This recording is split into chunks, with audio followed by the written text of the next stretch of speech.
Hello friends, नमस्कार। जय जगन्नाथ।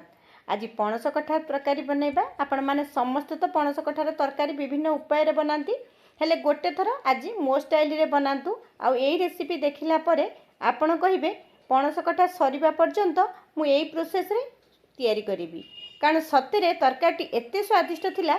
करिकी खाइला परे आपण अनुभव करिवे सतरे तरकारी स्वाद ही थिला।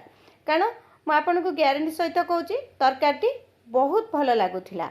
आ बेसी समय मध्य आपणकर जीवनी बहुत कम समय रे आपण ए रेसिपी को प्रस्तुत कर परिबे। कठा को देखंतु मु एठी काटी नेछि, हळदी पानी रे कठाटी को काटिबे। एठी मु अदा रसुन पेस्ट आवश्यक अनुसार लूण देली।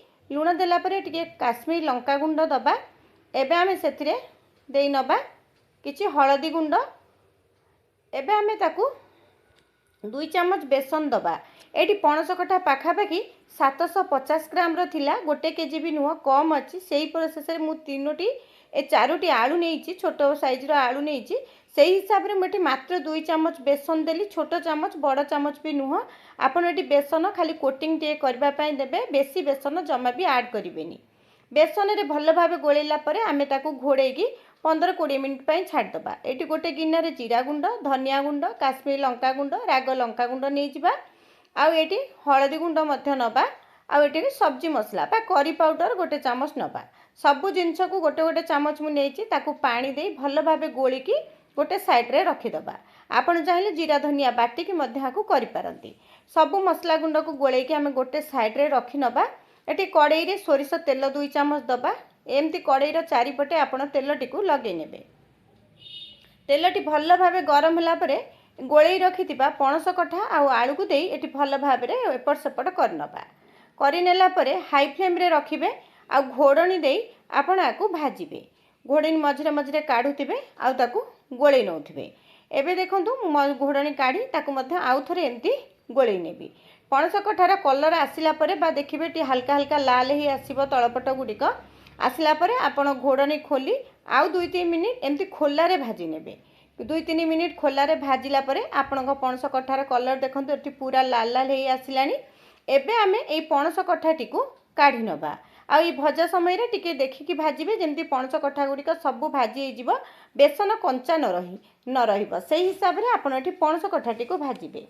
सेही कड़ई रे आउ 2 चम्मच तेल देली। तेजपत्र दबा, गोटे बड़ अलैच, किछि अनासी फूल बा स्टार फ्लावर, आउ एटी टिके दालचीनी दबा, आउ जीरा।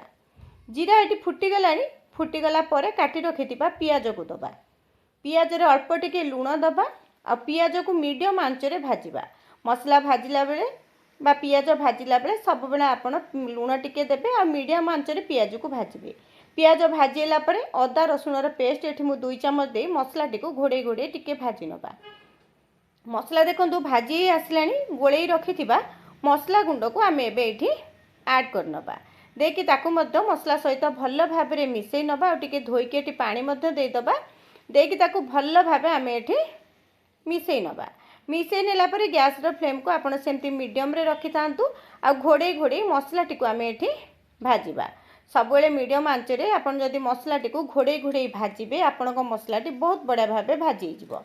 मसला देखंतु भाजी आसलानी। एटी टमाटो दे दबा।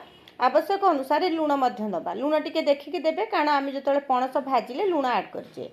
एटी देखंतु मसला सहित भल भाव कषि गलानी बा टमाटो भी नरम हे गलानी।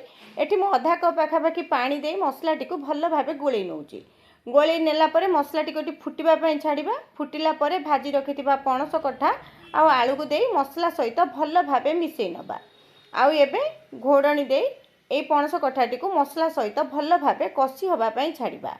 एटी 3 मिनिट परे मु घोड़नी काढिली। ताकू आउ गोटे थर मिसई दबा। मिसई देला परे आमे एबे से पणस कठा गुडी को मु प्रेशर कुकर को काढी देली, कारण बहुत कम समय रे हे जिवो। सेति पई मु प्रेशर कुकर को काढी नेली। आ कड़ई रे गरम पानी करी प्रेशर कुकर रे दे नबा। एठी मते आउ टिके पानी लागुची। एठी आपण गरम पानी देबे। ठंडा पानी रो व्यवहार जमा करिवेनी। गरम पानी देला परे आमे सेतिरे किछि मटन मसला ऐड करिबा। आपण चाहिले चिकन मसला मध्य ऐड करिवे। तापरे कस्तूरी मेथी मध्य आमे एठी ऐड करनबा। आपण जे कोनोसी मसला गुंड गोटे निश्चय एथरे ऐड करिवे। मटन मसला कि चिकन मसला टिके फ्लेवर पाई निश्चय ऐड करिवे। तापर आवश्यक अनुसार पानी देदबा जेहेतु बेसन देचे टिके पानी लागिबो से हिसाब रे आपण एटी पानी देबे। गोटे हुइसिल हाई फ्लेम रे आसीबो आपण ऑटोमेटिक प्रेशर रिलीज होला परे प्रेशर कुकर खोलिबे।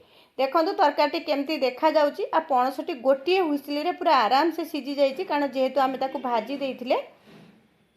आ तरकारी एते स्वादिष्ट थिला जे आपण नकला पर्यंत जानि परिबेनी। मु ग्यारंटी सहित कहूची आपण गोटे थर रेसिपी को ट्राई करंतु आ केमिति लागिला कमेंट बॉक्स जाय निश्चय कमेंट करंतु कारण प्रायतः क्या समस्तଙ୍କ घरे घरे पणस कठा एबे प्रस्तुत होउची से हिसाब रे आपण पणस कठा तयारी करंतु एई प्रोसेस रे आ मते जणातु केमिति लागिला।